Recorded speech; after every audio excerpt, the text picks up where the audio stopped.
Bacaan dari Nubuat Mika.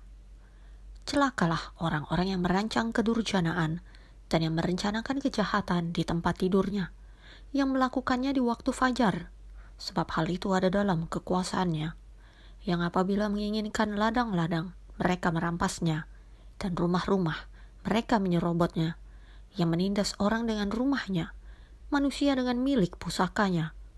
Sebab itu beginilah firman Tuhan, sesungguhnya aku merancang malapetaka terhadap kaum ini, dan kamu tidak dapat menghindarkan lehermu daripadanya.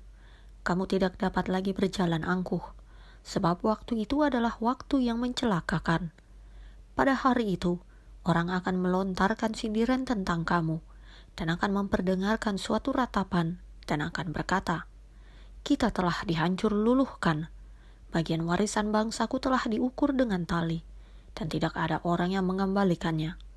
Ladang-ladang kita dibagikan kepada orang-orang yang menawari kita. Sebab itu tidak akan ada bagimu orang yang melontarkan tali dengan undian di dalam jemaah Tuhan. Demikianlah sabda Tuhan. Ya Tuhan, janganlah kau lupakan orang yang tertindas. Mengapa engkau berdiri jauh-jauh, ya Tuhan, dan menyembunyikan dirimu dalam waktu-waktu kesesakan? Karena congkak orang fasik giat memburu orang yang tertindas. Mereka terjebak dalam tipu daya yang mereka rancangkan. Ya Tuhan, janganlah kau lupakan orang yang tertindas. Karena orang fasik memuji-muji keinginan hatinya, dan orang yang loba mengutuki dan menista Tuhan.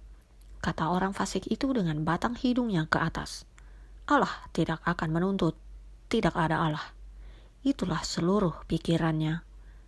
Ya Tuhan, janganlah kau lupakan orang yang tertindas. Mulutnya penuh dengan sumpah serapah, dengan tipu dan penindasan. Di lidahnya ada kelaliman dan kejahatan. Ia duduk menghadang di gubuk-gubuk. Di tempat yang tersembunyi ia membunuh orang yang tak bersalah. Matanya mengintip orang yang lemah.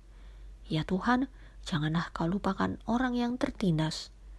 Engkau memang melihatnya, sebab engkaulah yang melihat kesusahan dan sakit hati, supaya engkau mengambilnya ke dalam tanganmu sendiri. Kepadamulah orang lemah menyerahkan diri. Untuk anak yatim engkau menjadi penolong. Ya Tuhan, janganlah kau lupakan orang yang tertindas. Bacaan Injil menurut Santo Matius. Lalu keluarlah orang-orang Farisi itu dan bersekongkol untuk membunuh dia. Tetapi Yesus mengetahui maksud mereka, lalu menyingkir dari sana. Banyak orang mengikuti Yesus, dan ia menyembuhkan mereka semuanya. Ia dengan keras melarang mereka memberitahukan siapa dia, supaya genaplah firman yang disampaikan oleh Nabi Yesaya. Lihatlah, itu hambaku yang kupilih, yang kukasihi, yang kepadanya jiwaku berkenan. Aku akan menaruh rohku ke atasnya, dan ia akan memaklumkan hukum kepada bangsa-bangsa. Ia tidak akan berbantah, dan tidak akan berteriak, dan orang tidak akan mendengar suaranya di jalan-jalan. Buluh yang patah terkulai tidak akan diputuskannya, dan sumbu yang pudar nyalanya tidak akan dipadamkannya, sampai ia menjadikan hukum itu menang. Dan padanyalah bangsa-bangsa akan berharap. Demikianlah Injil Tuhan.